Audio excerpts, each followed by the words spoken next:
ზელენსკიმ იქ ოვალურ კაბინეტში გაოჩნების შემდეგ, რომ გაოჩნდა იმისავით ჩუმლაყილი ვირივით, გვახსოვს რა, ესე ჩუმლაყს კი არ ვერჩი, მაგრამ ამ არც ვირს, მაგრამ ეს ზნე გამოავლინა, ეგ შთააგონეს ესე იგი მას თავის ბრიტანელმა, ესე ვთქვათ, კურატორებმა და მიიღო ის, რომ ახლა ბოლო 1 საათიან დიალოგში ტრამპთან როგორც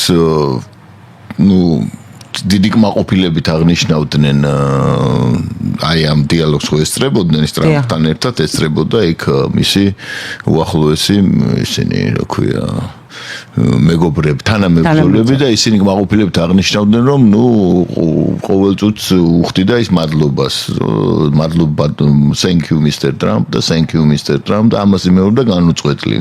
ახლა რაზე იმეორებდა განუწყვეტლივ? ფაქტობრივად ტრამპი ითხოვს უკრაინის თელ აქტივებს. და ამბობს რომ ეს თუ ჩემი იქნება თქვენი უსაფრთხოება იქნება უზრუნველყოფილი და ამაში არის რაციონალური მარცვალი. რაციონალური მარცვალი რა მთლიანად უკრაინის აქტივებს ითხოვს. რა თქმა უნდა ის ამასთან დაკავშირებით ვაჭრობს პუტინთან. ხო და ითხოვს მთლიან აქტივებს და ეუბნება რომ აი ეს იქ საერთოდ ეს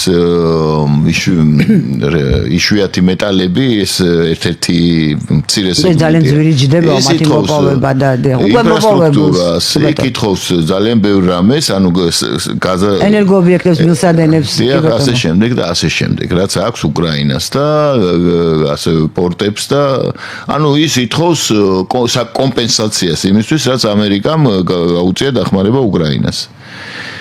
ახლა რო წარმოახლა მეორე საკითხია რომ ეს დაპირებული კონდათ ეს აქტივები ბრიტანეთზე. სხვადასხვა ეს 100 წლიანი შეთანხმება გააფორმეს ზოგადად რატომაც მიჩუმათებულია. ეს ამავე არამდენ აქციებს ყურადღებას, აი მთელი ამ მოვლენების წინ ეს ტრამპის ინაუგურაციამდე 100 წლიანი უკრაინასა და დიდ ბრიტანეთს შორის და ალბათ ეს შეთანხმება ეწინააღმდეგება ტრამპი რასაც ითხოვს. რა თქმა უნდა.